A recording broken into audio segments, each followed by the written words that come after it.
what is so nice about coming in early? It's this sunrise. They have been magnificent, almost stopping me in my tracks, Chris, because, wow, Carolina sunrise. Oh, it was great. And also, it's a true Charlotte area sunrise because the sunrise time, 7:04. 7:04. Hey. That is the time. Welcome. That's nice. Yep, and we will do that again. I believe the 7:04, and let me see, going off the top of my head, I think it's around the 22nd of February, so just going through my mental sunrise time calendar. But yeah, no, going forward, it's going to be great, but let's live in the past a little bit. How did everyone love yesterday? Nice. Right? Nice and warm. All right, well, that was my pick of the week for a reason, and not always are my pick of the week's records, but this one was a rare occasion.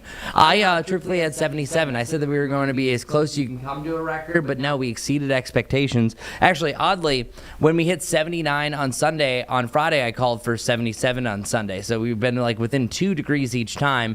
This time we're actually calling for 78 on Saturday, which will be another run at a record, so really a substantial temperature here, and it's also pretty rare to reach the upper 30s for this time of the season, or upper 30s, where am I going? Upper 70s for this time of year. That's actually not rare. Yeah, don't go there. But it has been rare that we actually have not reached the upper 30s. All right, let's move on. So that's our record that we're talking about. I want to talk where temperatures are going in the short term. So the next graphic that we're showing here is when it feels like. So highs over the next 10 days. So what I did was I'm able to adjust data ranges. So anything in the yellow bar is 78 to 68. That's the average highs for October. Anything in the November, the green bar, that is 68 to 58. Anything that's in the December one, that's 58 to around 54, and then once you're 54 or below, you're officially into January. And the sad thing is, to the right of your screen, you can see that we're drifting back into January temperatures, where it was last Monday and Tuesday, not the one that we just had, but the one before that we dropped down to a low of 50, and then we also had a high of 48 degrees. That is substantial. So yeah, we're going to see another significant swing.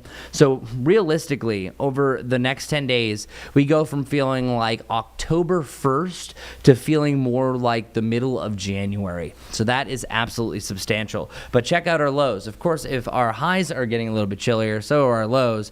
Yes, it is coming. The freezing temperatures are going to come back in action. So as you can see here, we're actually going to have a nice little rebound. There was a really mild morning this morning, only dropping down to the lower 50s.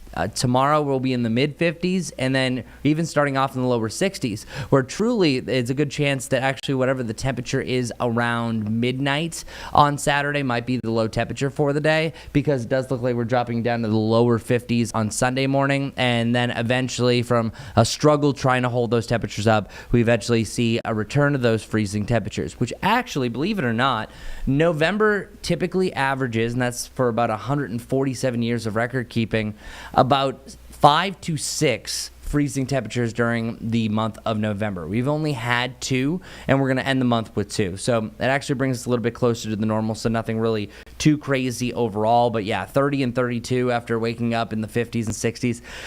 This one's going to hurt. As far as our rain chances go, you're really going to see a little come up as far as those go. So advancing our graphics to the rain chances that we have to complete our 10-day forecast, you can see that we have a 40 to a 30% chance here for your Friday into Saturday. So I'm going to dial that down back a little bit, that I think it's on Friday evening that we have a chance for scattered rain. It'll be cloudy most of your Friday, by the way. And then once you get to your Saturday is where we could even start off with a chance for thunderstorms. That's right, a chance for a thunderstorm, and then maybe a lingering rain chance in the afternoon, but most of the day is going to stay dry. All in all, we dry out for Monday and Tuesday, and then by your Tuesday evening into Wednesday morning, that's our next best chance for rain. We have some lingering showers that could potentially start off your Thanksgiving, but what's really starting to develop, and I'll show you more of this here in the Impact Studio once we get a little bit closer tomorrow at this time, we have a chance that we could have rain heading into Black Friday that eventually could turn into a nor'easter and turn into a big-time weather system up in the New England area. And the reason why this is significant is because Thanksgiving, we have people traveling pretty much starting as early as this weekend to as late as this coming weekend and beyond. So any big weather pattern shift like that could clog up airports is something that we have to really keep an eye on. Now, it's irresponsible oftentimes to claim this is going to happen even outside of 3 days. But outside of 7, we're really playing with weather fire here. So I'm not saying that this is going to happen, but this is 2 days in a row that I've actually seen more of a developing trend for rain heading into the back end of the forecast for that Friday into Saturday that has developed into more of a winter-like system. So oftentimes what we like to do when it's after the 4 to 7 to then 7 to 10 day time frame is kind of see what pieces are on the board. And as the pieces are on the board, that can really tell what's next. As far as what Thanksgiving is going to do, I think that we will see some breaks, allowing for a little bit of sunshine, high temperatures around 60 degrees, but that is a huge disappointment compared to being multiple days in the 70s, multiple days even near 80 degrees. So yeah, this truly might be the last breath of those warmer fall-like temperatures, because after this we really start to simmer things down. I think that we will have some comebacks to the 60s, maybe a 70 here or there, but it is going to become a lot more of a rarity going forward, because even our record high that we potentially could have this Saturday we have a record high of 76, where our record highs are mainly in the upper 70s, then they go mid 70s, and then even pushing that 70 degree point becomes kind of a rare event, especially heading into December. It happens, but it becomes definitely a lot rarer. So just keep that in mind, especially for the back end of the forecast, for any trickiness that comes with the precipitation chances. As for the weekend rain, besides maybe getting a little damp on your Friday evening or a quick downpour on Saturday morning, nothing that really ruins the weekend overall. That's good news. Yeah. And travel on Wednesday should be... I think it'll be okay. sketchy. I think Tuesday is the worst day, Okay. and that's mainly rain that's over in Tennessee. And that's another thing that I'm going to show here tomorrow, because I'm going to kind of go more all into the Thanksgiving travel. So I'll have your weekend forecast, but I have something that's called the travel circle. So it's a 300-mile radius that goes around Charlotte for anyone that might be driving.